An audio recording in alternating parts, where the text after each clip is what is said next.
तो make America great again की आवाज बुलंद करने वाले ट्रंप अब अपने ही घर में अपने ही कर्मों के बाद बुरी तरह से घिर गए हैं। उनके खिलाफ अमेरिका में अलग अलग शहरों में 2600 से ज्यादा विरोध प्रदर्शन हुए हैं और करीब 70 लाख लोग, जी हां, 7 मिलियन पीपल ट्रंप की नीतियों के खिलाफ सड़कों पर उतरकर अपने आक्रोश का प्रदर्शन करते नजर आए। आखिर ट्रंप के खिलाफ अमेरिकियों का ये भारी गुस्सा है क्यों?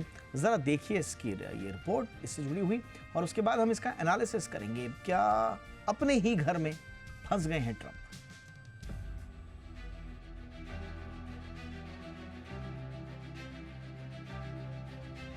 अमेरिका को फिर से महान बनाने का वादा करने वाले ट्रंप अब खुद अमेरिकियों की आंखों में खटकने लगे हैं। ट्रंप की तमाम आर्थिक और घरेलू नीतियां अमेरिका के लोगों को रास नहीं आ रही और अब तो इसका खुलकर विरोध भी होने लगा है।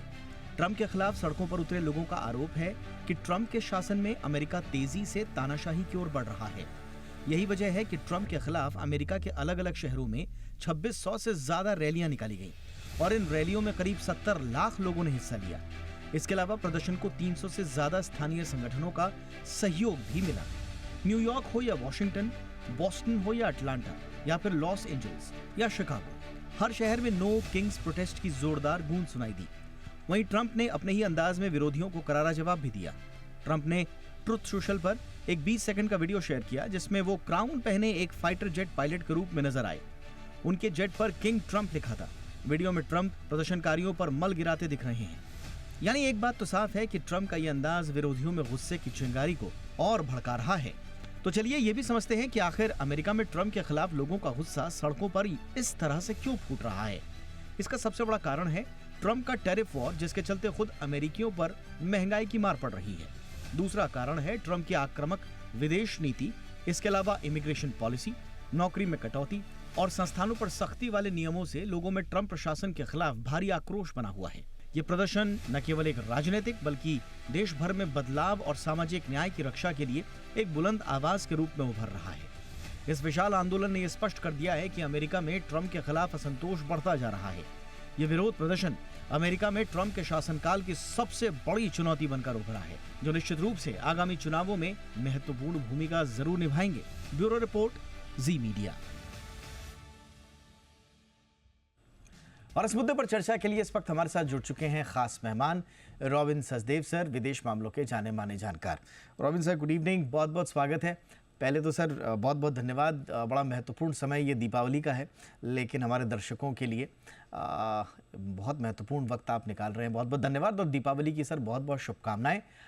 सबसे पहले यही बात सर कि क्या वाकई में ट्रंप को अब ये एहसास हो चला है कि जो उन्होंने किया उसकी कुछ दुर्गति भी होती है? Thank you very much. Pleasure आपके साथ, आपके दर्शकों के साथ दिवाली के पावन पर्व में जो नया साल आने वाला खुशियों से, शांति से भरा हो। हाँ, नाउ ट्रम्प, नहीं, ट्रम्प को एहसास नहीं हो रहा कि जो वो कर रहा है कि उससे मतलब देश में उसकी ऑपोजिशन हो रही है। वो तो हो रही है। देखिए, बेसिक बात है, अमेरिका में करीब आप मान लीजिए 240 मिलियन यानी कि 24 करोड़ एलिजिबल वोटर्स हैं। उन 24 करोड़ में से करीब 15 करोड़ वोट करते हैं, 15 या 16, राइट। उसमें से ट्रंप को करीब 7.5 या 8 करोड़ वोट मिला और कमला हैरिस को करीब 7.5 मिला। तो इन एनी केस अमेरिका के अंदर बहुत सारे लोग हैं जो कि ट्रंप को अपोज करते हैं। तो ये जो रैलीज निकल रही है, नो किंग रैलीज, ये उस ऑपोजिशन की है, तो ट्रंप को कोई फर्क नहीं पड़ता। हाँ, बट ये रैलीज निकल क्यों रही है?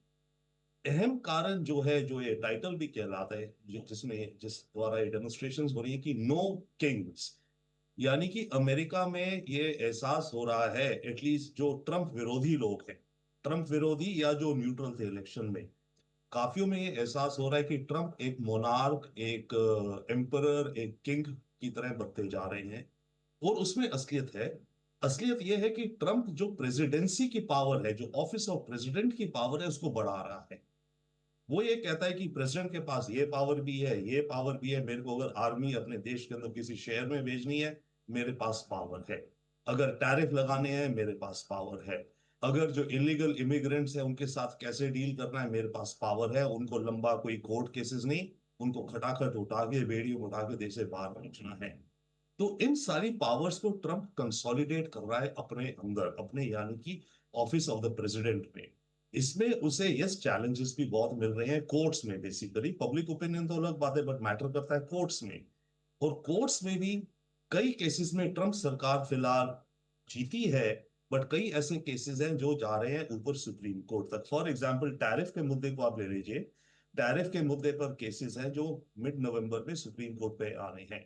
बट ट्रम्प क्या कर रहा है, वो केस आएगा, अगर सुप्रीम कोर्ट मना भी कर दे तो ट्रम्प किसी दूसरे रास्ते से, किसी तीसरे रास्ते से जो ये करना चाह रहा है वो अपनी पावर एक्सपैंड कर रहा है। तो ये जो प्रोटेस्ट हो रही हैं ये फिलहाल ऑनेस्टली अभी टैरिफ से इतनी इफेक्टेड नहीं है। टैरिफ का असर आना शुरू हुआ है अमेरिकन मार्केट में, कंज्यूमर्स के ऊपर आना शुरू और ज्यादा होगा विदाउट डाउट। टैरिफ्स का भी और एक्सपोर्ट्स भी। अभी इनके जो सोयाबीन के एक्सपोर्ट्स चाइना वो रुके पड़े हैं, तो अमेरिका के सोया फार्मर्स जो कि बहुत बड़ी पावरफुल लॉबी है वो ट्रम्प के ऊपर बड़ा गुस्सा होने जा रही है। बट ट्रम्प उन्हें सब्सिडी दे देगा। तो अभी टैरिफ और कंज्यूमर प्राइसेस का इतना इम्पैक्ट नहीं है। अभी फिलहाल जो इम्पैक्ट है, जिस कारण ये प्रदर्शन हो रहे हैं वो ये हो रहे हैं कि ट्रम्प एक तरह से मोनार्की, डिक्टेटरशिप, अथॉरिटेरियन रूल की तरफ जा रहा है और प्रेसिडेंट के ऑफिस में वो पावर्स अक्यूमुलेट कर रहा है। ये है वो रीज़न जिसकी वजह से वहाँ पर इसका हो रहा है। अब बहुत सीधा सवाल ये है कि सर कितना फ़र्क पड़ेगा ट्रम्प की लोकप्रियता, मध्यावधि चुनाव जो कि ट्रम्प के बहुत स्ट्रेटेजी में रहते हैं हमेशा कोई भी कदम उठाने से पहले, तो कोई फ़र्क पड़ने वाला है सर? दो चीजें, हाँ भी नहीं भी, बट ज्यादा नहीं। अव्वल, ट्रम्प अगले 3 साल तक प्रेसिडेंट रहेगा।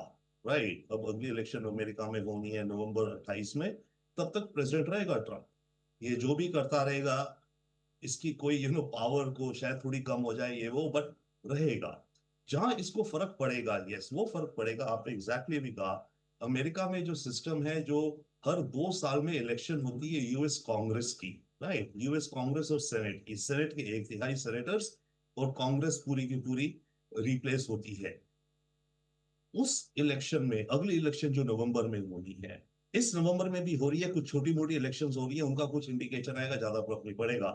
ज्यादा फर्क जो पड़ेगा, जो अगली इलेक्शन होगी नवंबर 2026 में अगले साल, उसमें अगर फिलहाल देखिए अमेरिकी कांग्रेस में ट्रंप की पार्टी की थोड़ी सी मेजोरिटी है, दोनों में, लोअर हाउस में भी अपर में भी, तो अपने बिल्स वगैरह जैसे तैसे जिनको कुछ कराने तो पास करवाने में कामयाब रहता है ये।